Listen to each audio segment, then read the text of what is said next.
Thank you for the opportunity to address this year's Financing for Development Forum. As we embark on the journey towards the 4th International Conference on Financing for Development, the need for us to come together to support the SDGs has never been greater. We are confronting a more shock-prone and fragmented geopolitical landscape. Among the challenges we face, weak growth, especially for the prospects of low-income countries, rising inequalities, persistent gender gaps, high debt, and a liquidity squeeze which limit the room for maneuver in many countries. We at the IMF are doing everything we can, mobilizing funding and adapting our lending.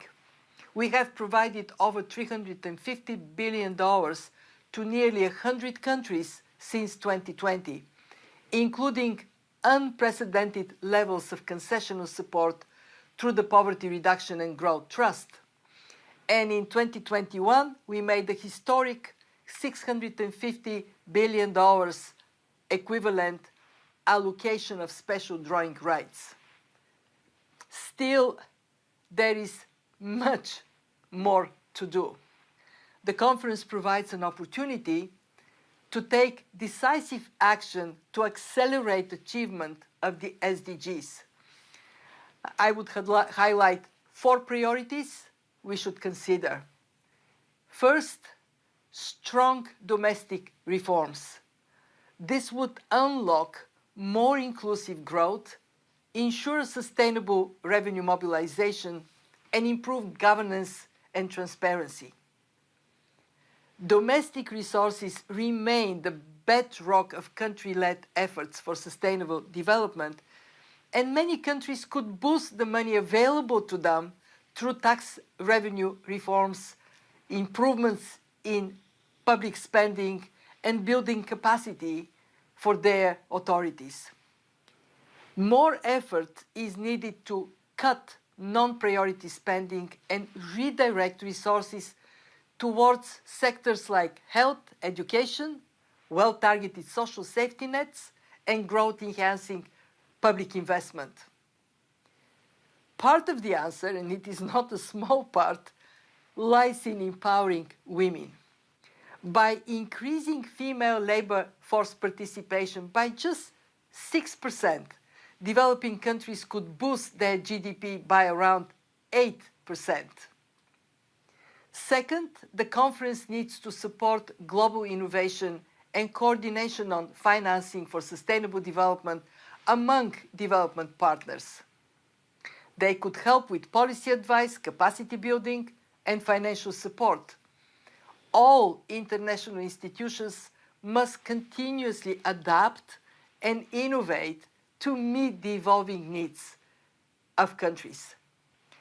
I would particularly stress the need to improve debt restructuring processes. They need to be more timely, more efficient, more predictable.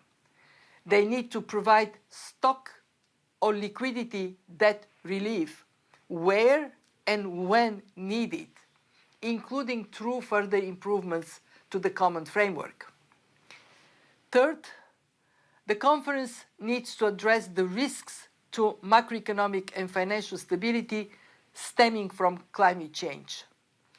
Mitigation and adaptation to climate risks requires substantial investment. Well-designed carbon pricing schemes are a fair, proven, and cost-effective solution. Those who pollute the most pay the most. Such schemes generate new revenues. Just as a modest share of this would cushion the domestic impact on the poorest, the extra revenues then could contribute to developing countries in their battle for climate action. Finally, I would highlight the transformative and potentially disruptive impact of artificial intelligence.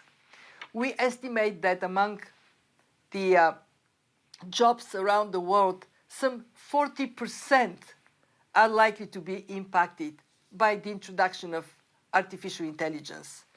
Some may be enhanced, others wiped out. Developing countries face fewer immediate disruptions, but many do not have this infrastructure or the workforce to harness AI. In other words, they also risk to pass on the opportunity of AI to raise productivity and growth. Should that happen, then we face the risk of worsening inequalities between countries. And for this reason, for developing countries, the priority today must be to lay a strong foundation in digital public infrastructure and a digitally competent workforce. Advanced economies should prioritize AI innovation and integration, and also they have some capacity to develop regulatory frameworks perhaps faster. None of this work can be carried out in isolation. Financing for sustainable development is a joint effort made up of domestic and international actions. Let us use this once-in-a-decade opportunity to create a solid program of ambitious actions to set us on the right path for the next 10 years. Thank you.